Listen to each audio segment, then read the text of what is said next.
loving riding this thing. Look how glorious it is. Middle of winter. Can you believe it?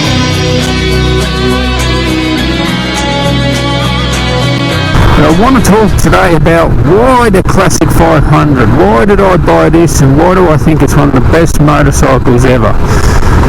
And yeah, I love this thing to bits. It's an absolute, it's a piece of art for a start. Classic British, 50s, 60s sort of styling on it. It hasn't been changed for, donkey's years. They've been making this bike forever.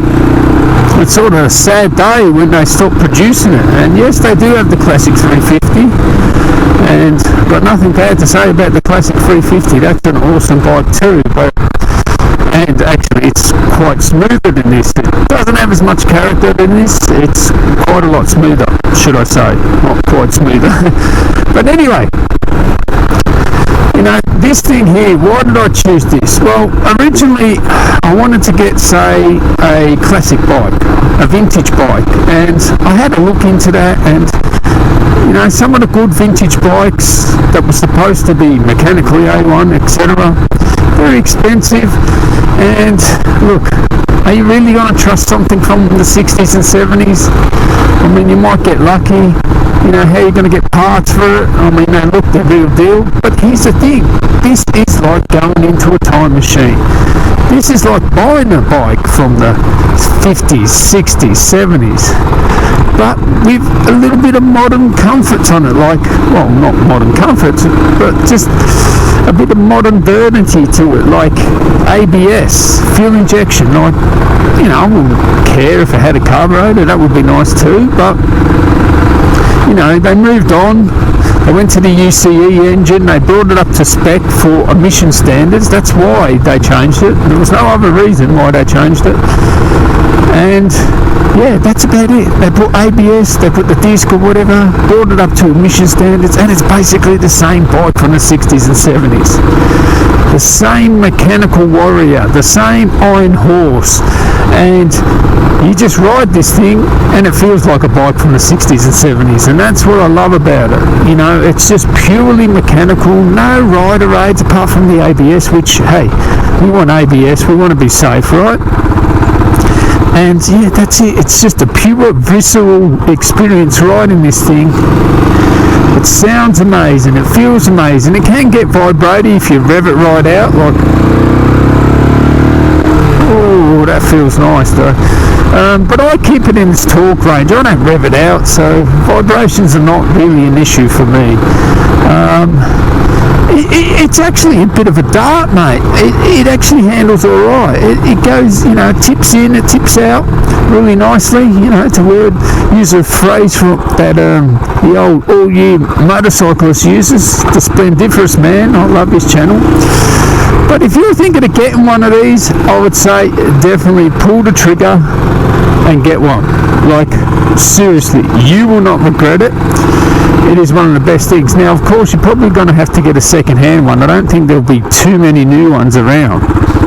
Actually, I might just turn around, and this is a good thing about this. The turning circle is amazing.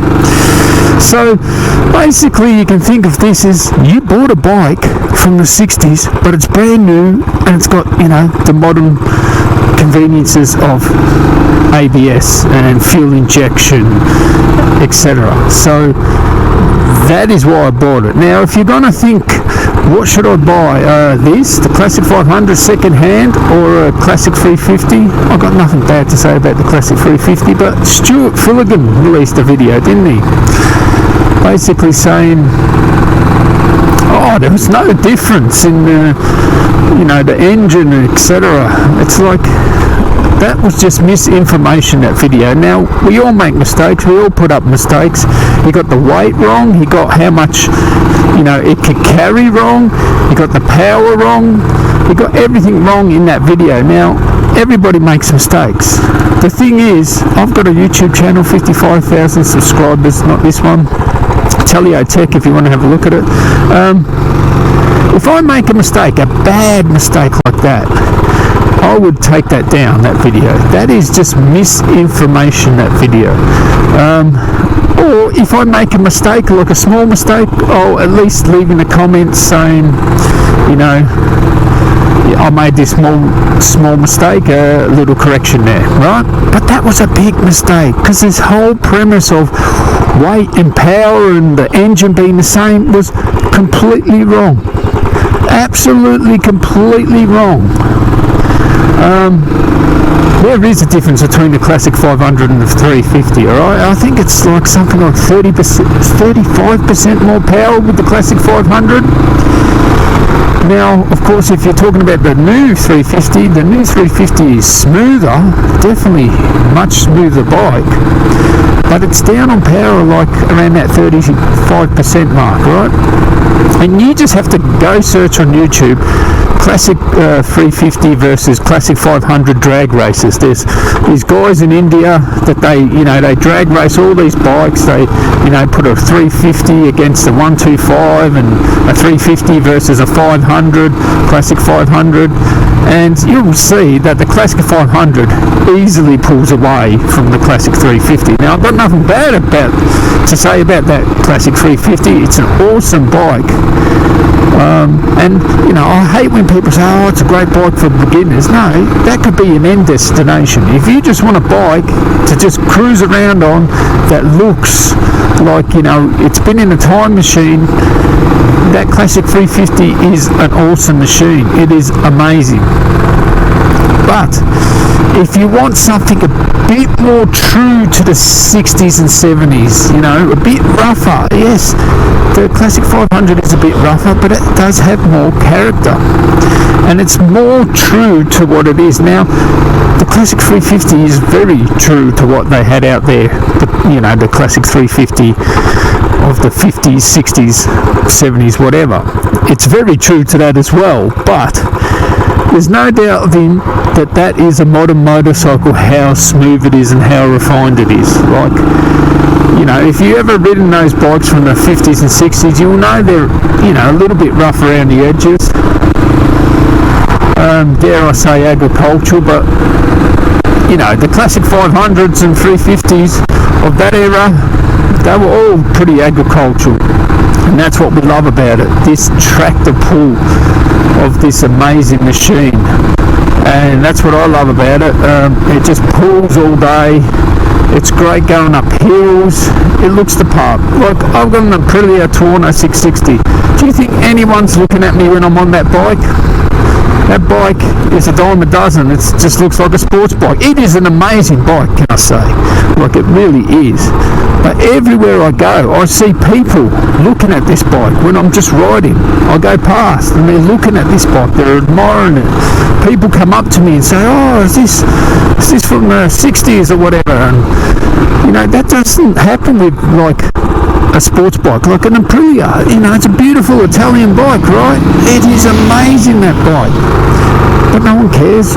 Motorbike people will care.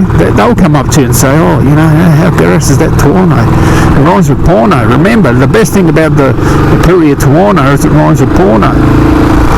But they'll come up to you, all the time when you're on this Classic 500. It's wet around here. It's been raining. Actually, I can feel the dense cold air. I might start heading back because I do not want to get caught in the rain. I don't ride in the rain.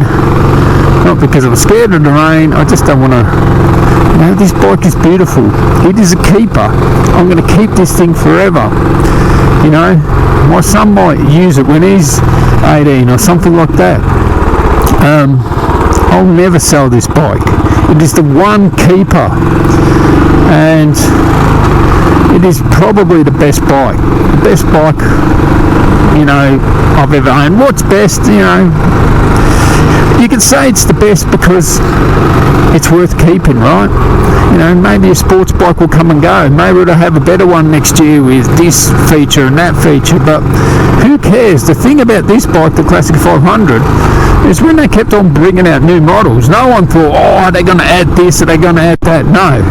People thought they better not add anything, leave it how it is. That's what people thought, and that's the different mindset you have with this versus, say, a new bike, a modern bike.